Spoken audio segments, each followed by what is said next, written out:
안녕하세요. 먹고 읽고 투자하라입니다. 오늘은요, 주당 잉여 현금 흐름의 중요성에 대해서 이야기를 해보려고 하는데요. 제가 요새 제프 베조스의 발명과 방황이라는 책을 읽다가 그 안에 제프 베조스가 아마존의 주주들에게 보낸 주주 서한이 이제 90년대부터 최근까지 쭉 시계열로 나열이 되어 있어요.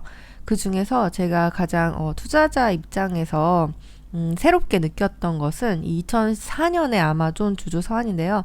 거기에서 제프 베조스가 주당 잉여 현금 흐름의 중요성에 대해서 이야기를 하고 있습니다. 매출이나 이익보다도 이 잉여 현금 흐름이 더 중요하다라고 말을 하고 있어서 재미있어서 제가 가져와 봤고요. 저희가 왜 이런 기업의 잉여 현금 흐름에 주목을 해야 되는가? 기본적으로 주식 투자라는 것이 이제 기업의 미래 현금 흐름에 투자를 하는 거잖아요. 그러니까 이 기업이 미래에 얼마나 많은 현금 흐름을 창출해 낼 것이고 그것을 주주들에게 성장이나 배당이라는 가치로 돌려줄 것인가, 그것을 보고 하는 것이 투자이죠.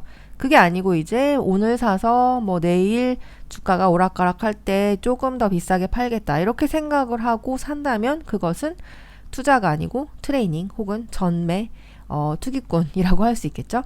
그래서 저희가 이 미래 현금 흐름을 잘 봐야 되는데, 현금 흐름이라는 것이 정확하게 무엇인가 직관적으로 설명을 해보면 매출은 이해하기가 쉽죠. 번 돈이에요. 그러니까 무슨 상품을 팔았다고 하면 그 상품의 가격 곱하기 팔린 숫자, 그게 바로 매출이죠. 그리고 그렇게 번 돈에서 비용을 빼고 남은 돈이 바로 이익입니다. 저희가 주식 투자를 할 때 이익은 많이 보죠. 뭐 EPS도 보고 PER 같은 수치도 보니까요. 거기 항상 어닝이 들어있잖아요. 그리고 실적 시즌에는 항상 이 이익을 체크를 하고, 이익이 잘 나왔으면 주가가 오르기도 하고 잘 나오지 못하면 빠지기도 하는데요. 근데 이 잉여 현금 흐름이라는 것은 무엇인가? 직관적으로 설명하면 이익에서 투자를 하기 위해서 쓴 비용, 그 비용까지 빼고 진짜 남은 돈을 잉여 현금 흐름이라고 생각하시면 됩니다. 그렇기 때문에 진짜 주주와 나눠 가질 수 있는 그런 기업의 결실은 매출도 아니고 이익도 아니고 바로 이 잉여 현금 흐름이라는 거죠. 이 표는 내러티브 앤 넘버스라는 책에서 가져왔는데요. 알기 쉽게 표시가 되어 있어서 제가 다시 인용을 해보았습니다. 먼저 매출이라는 것은 전체 시장에서 시장 점유율을 곱한 것이다. 그러니까 너무 당연하죠. 그러니까 우리가 어떤 기업의 밸류에이션, 가치평가를 할 때 그 전체 시장의 규모가 얼마나 되고 그 안에서 이 기업이 점유율을 얼마나 차지할 것인가, 이 곱하기를 해보면 매출액의 견적이라고 해야 되나? 예상 매출액이 나온다는 거죠. 그 매출액에서 이제 영업비용을 빼고 남은 게 영업이익인데, 그 영업이익에서 세금을 빼고 남은 게 세후 영업이익, 그리고 세후 영업이익에서 재투자 비용을 빼면 세후 현금 흐름, 그러니까 오늘 우리가 이야기할 잉여 현금 흐름과 비슷한 개념의 세후 현금 흐름이 최종적으로 도출이 되는데요. 이 모든 계산을 해보고 나서야 이제 이 기업의 가치를 평가할 수 있다는 겁니다. 기업을 가치 평가하기 위해서 이런 현금 흐름 할인법이라는 걸 쓰는데요. 이 수식이 일견 되게 복잡해 보이긴 하지만 주식 투자를 할 때 꼭 이해를 해야 되는 식이라고 생각을 하거든요. 그러니까 기업 가치를 계산할 때 이렇게 계산을 하는 거예요. 보시면 그러니까 1 플러스 R, 이 R이라는 것은 할인율이죠. 그러니까 우리가 주식 투자를 할 때 지금 내가 니네 기업의 주식을 살 테니 나중에 나에게 그 결실을 돌려줘, 이런 사고방식으로 투자를 하는 거잖아요. 그렇기 때문에 시간의 갭이 존재합니다. 우리가 누군가에게 돈을 빌려줬을 때 이제 시간이 지나면 이자를 받잖아요. 그런 것과 같이 지금 투자를 하고 결실은 나중에 받을 것이니 그 시간의 갭만큼 할인을 해주는 거죠. 그 할인율이 R입니다. 할인율은 무엇으로 이루어져 있냐면 무위험시 투자 수익률. 위험이 전혀 없는 채권에 투자를 했을 때 뭐 1% 이익을 볼 수 있다. 거기에 이제 플러스 리스크 프리미엄이라고 하는, 이 사람들이 주식 투자를 하기 위해서 위험을 얼마나 감수할 수 있는지, 얼마나 이익을 더 주면 주식으로 넘어올 수 있는지를 나타낸 수치이고요. 그러니까 채권을 사면 위험이 제로야. 근데 이익을 1% 돌려줘. 근데 주식을 사면 적어도 한 5%는 더 이익이 나야 주식을 사는 그런 리스크를 무릅쓸 수 있지 않겠어? 라고 생각한다면 그 5%가 바로 리스크 프리미엄이 되는 거죠. 그래서 요 R이라는 할인율은 금리의 영향을 받습니다. 금리가 올라가면 투자 수익률이 올라가기도 하고 내려가기도 하고, 사람들의 심리에 영향을 받는 리스크 프리미엄이라는 것도 사람들의 심리에 따라서 올랐다 내렸다 하기 때문에 요 R이라는 것은 금리에 아주 민감하게 영향을 받아요.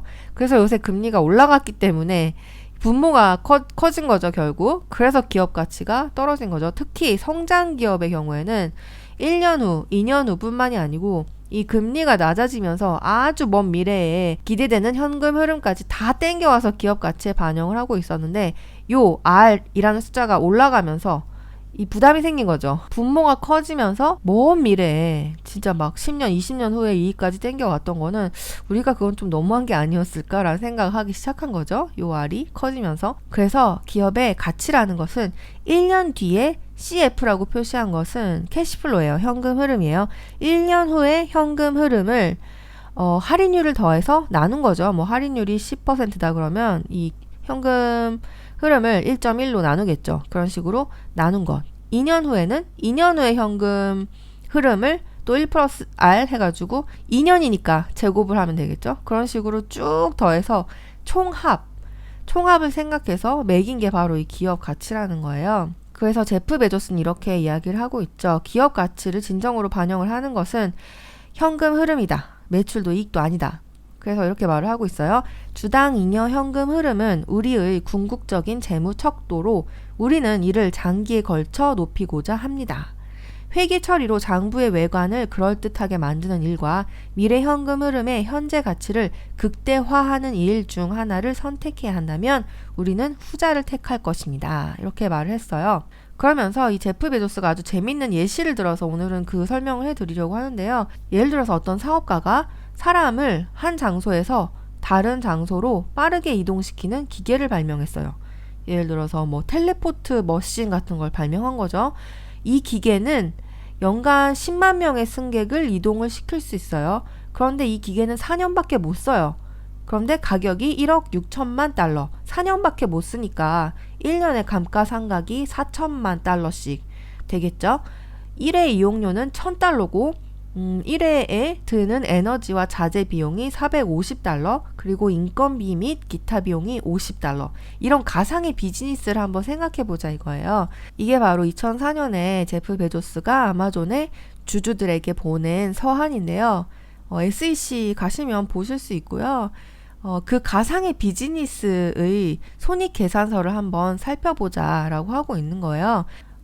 매출은 여기 10만이라고 되어 있는데 10만 번 사람을 이동시켰고 한 번에 이용료 1,000달러씩 받는다고 되어 있지만 여기 1,000 단위예요. 제가 설명할 때 복잡하니까 그냥 1,000 단위를 빼고 이야기를 할게요. 그러니까 세일즈는 지금 10만이 찍혀 있는 거죠. 그리고 재료 에너지와 자재 비용이 450달러, 한 번에 450달러씩 든다고 했으니까 총 이익은 55,000이 남겠죠. 그 비용을 빼고. 그러니까 총 이익 마진은 55%가 난 거예요. 되게 훌륭한 비즈니스죠. 그리고 감가상각 1억 6천짜리 기계인데 그게 4년밖에 쓰지 못하니까 감가상각은 4천만 달러가 되겠죠. 그러니까 여기 숫자는 4만이 됩니다. 그리고 인건비 및 기타 비용이 50달러씩 드니까 그거를 다 빼고 나면 이익은 이제 1,000을 붙이면 이제 1,000만 달러의 이익을 낸 거예요. 그리고 나서 이익률은 10%가 되겠죠? 훌륭한 비즈니스라고 할 수 있습니다. 그런데 2년째가 되자 이 비즈니스가 잘 되고 있기 때문에 기계를 한 대 더 구입한 거예요. 그러면 기계를 2배로 돌리면 매출도 2배가 되겠죠? 그래서 이 사업의 매출 성장은 100%가 찍히게 돼요. 굉장히 인상적이죠? 그리고 이익률도 똑같기 때문에 이익도 2배가 찍히게 됩니다. 그런데 이제 감가상각이 2배로 늘어나겠죠. 기계가 2대로 늘어났으니까요.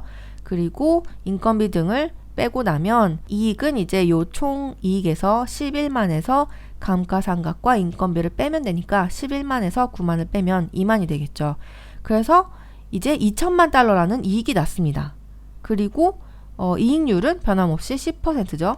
이렇게 봤을 때 매출 성장, 이익 성장 둘 다 100%예요. 굉장히 좋은 비즈니스를 하고 있는 것처럼 보이죠? 그래서 3년째 기계를 2대 더 샀다는 거예요.